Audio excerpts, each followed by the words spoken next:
Hello friends, divine lights association team के idea generation segment में आप सभी का हार्दिक स्वागत है। दोस्तों, आज का जो थॉट हम लेकर के आने वाले हैं आपके समक्ष, वो आध्यात्म के करीब है। और दोस्तों, एक चीज़ का और जिक्र करते चले हम आपके सम्मुख कि आपने अक्सर ये सुना होगा कि जो लोग टैलेंट को प्रदर्शित करते हैं, अपनी प्रतिभा को सभी के समक्ष लाते हैं, उनका तो हम सम्मान कर लेते हैं। लेकिन आजकल के युग में तो ऐसे लोगों का सम्मान कमोवेश दुर्लभ सा हो गया है, जो लोग एक दूसरे के टैलेंट को ला करके उसका सम्मान कराते हैं लोगों के समक्ष उस टैलेंट को शेयर करते हैं। ये अपने आप में एक बहुत बड़ी कला है। जिक्र करना चाहेंगे दोस्तों, दृष्टिबाधित जनों के लिए कार्य कर रहे एक मंच की, जिसका नाम है ऑल इंडिया वीआई यूनियन। और इस मंच की एक सदस्य हैं मिस कविता देशमुख।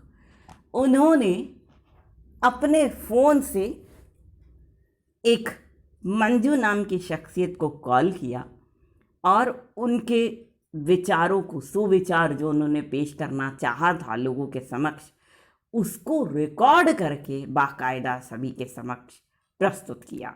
तो दोस्तों, इसके अलावा और एक बात का जिक्र करते चलें, उन्होंने अपने टैलेंट को भी यहाँ पे उभारने की कोशिश की। किस तरीके से? जैसे कि कोई भी थॉट को जब हम प्रेजेंट करते हैं तो उसमें बैकग्राउंड म्यूजिक होती है। तो इस दिशा में उन्होंने खुद अपना प्रयास किया और बैकग्राउंड म्यूजिक डाल के उसके जो लड़की का थॉट है उसको एक बेहतर, सुंदर बनाने की कोशिश की है कविता देशमुख जी ने। तो निश्चय ही बहुत ही बढ़िया प्रस्तुति। और अगर इसको ऐसी ऐसी चीज़ों को सम्मान दिया गया तो बहुत लोगों के जीवन में एक नया मोड़ लाया जा सकता है। और अगर इस तरह के का कार्य करने की दिव्य प्रेरणा हमें मिली है तो यकीनन हम अपने आप को सौभाग्यशाली समझते हैं इस तरह के आइडिया जनरेशन सेगमेंट को आप सभी के समक्ष पेश करने के लिए। तो चलिए सुनते हैं ये आइडिया जनरेशन सेगमेंट कविता देशमुख जी के सौजन्य से मंजू जी के द्वारा पेश किया हुआ सुविचार। Ready. Good morning WhatsApp group के सभी श्रोताओं को मंजू का प्यार भरा नमस्कार। प्रस्तुत है आज का सुविचार। सत्संग मात्र श्रवण कर लेने से कुछ नहीं होता।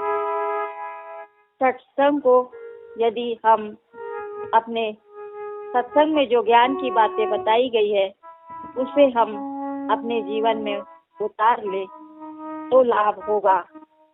और सत्संग को सुनकर भूल जाना, यदि हम भूल जाते हैं तो इसका सत्संग सुनने का कोई अर्थ नहीं निकलता।